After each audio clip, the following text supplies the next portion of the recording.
5 సంవత్సరాల్లో మనం చేసే జాబ్స్ ఉండకపోవచ్చు. కారణం ఏఐ. ఇందులో నిజం ఎంత? కానీ ఇదే భయం. కంప్యూటర్ వచ్చినప్పుడు కూడా ఉంది. ఇంటర్నెట్ వచ్చినప్పుడు కూడా ఉంది.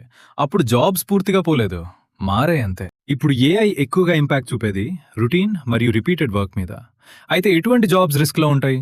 Data entry jobs, basic customer support, telecalling, simple coding tasks, ఫ్యాక్టరీలో రెపిటేటివ్ వర్క్.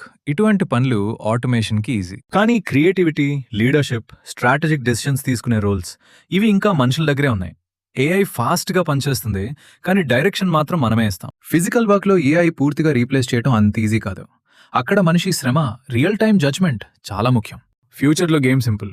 ఏఐని ఇగ్నోర్ చేస్తే వెనుకపడతాం. ఏఐని యూజ్ చేస్తే ముందుంటాం.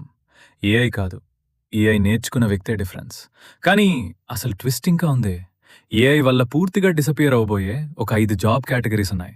అదేంటో తెలుసా? నెక్స్ట్ వీడియోలో చెప్తా.